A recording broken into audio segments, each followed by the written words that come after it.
Hey everyone, welcome back to Corporate Decoder, the place where we try to make some sense of the many confusing corporate filings out there. And let me tell you, this latest one from Pelthos Therapeutics Inc. has a bit of a twist.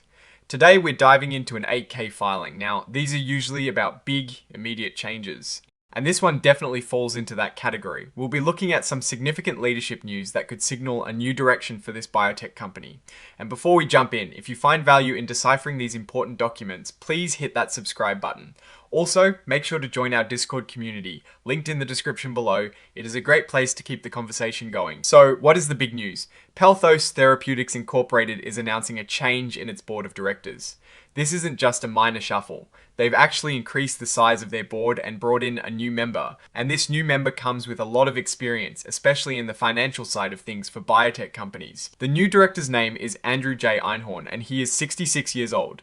He is not exactly new to the biotech scene. He has been working with Danforth Advisors LLC since 2022, acting as a kind of part-time chief financial officer and strategic advisor. This means he helps companies that might not need a full-time CFO but still need that high-level financial expertise. Has worked with other companies like Accession Therapeutics, incorporated as an interim CFO, and has experience with investment banking and public accounting before that. The board has made it official. They believe he meets the requirements to be an independent director, which is important for good corporate governance. Now, when a new director joins, they usually get some compensation, and Mr. Einhorn is no exception. He'll get the standard pay that the company gives to its directors who aren't full-time employees. But here is an interesting detail. He is also going to receive a grant of 12,000 restricted stock units, or RSUs, under the company's equity incentive plan. These RFUs will vest, meaning they become fully his, on the 1st of January 2027. This is a common way to attract and retain talent, aligning their interests with the company's long-term success. They've also put in place an indemnification agreement with Mr. Einhorn. Think of this as a protection plan for him. It means the company will cover his legal costs and other expenses if he gets sued because of his role as a director.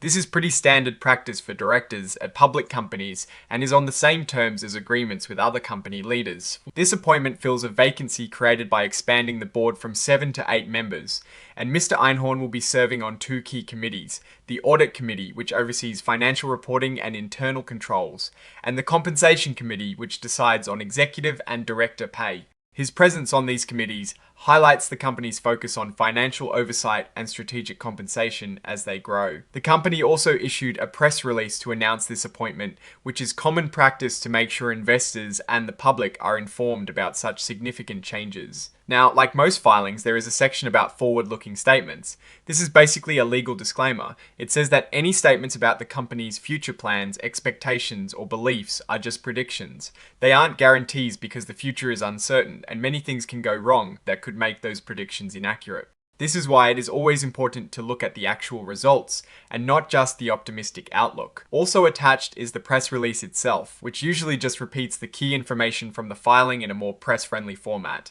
When we look at this filing, the main story is the addition of Andrew J. Einhorn to the board of Pelthos Therapeutics Incorporated. He brings a wealth of financial and strategic experience. Specifically within the biotechnology sector, this suggests the company is likely looking to strengthen its financial strategy and perhaps prepare for future growth or significant transactions, given his background as a fractional CFO and strategic advisor to biotech companies. His appointment to the Audit and Compensation Committees further emphasizes a commitment to robust financial oversight and governance. The granted RSUs indicate the company is using equity to incentivize and retain key leadership. While this filing doesn't present detailed financial tables for us to dissect today, focusing on leadership changes can often provide a strong signal about a company's immediate future direction and its priorities. It appears Pelthos Therapeutics Incorporated is aiming to bolster its financial expertise at the highest level, which is a positive step for any company, especially in a complex industry like biotech. Alright, that is our breakdown of Pelthos Therapeutics Incorporated's latest filing. What is your take on this board expansion and the new director's background? Do you think it signals a positive shift for the company? Drop your thoughts in the comments below. If you found this analysis helpful, please give it a thumbs up. It really helps the channel. And don't forget to subscribe for more corporate deep dives. Remember to check out our Discord community in the description for ongoing discussions. Thanks for watching, and we'll see you in the next video.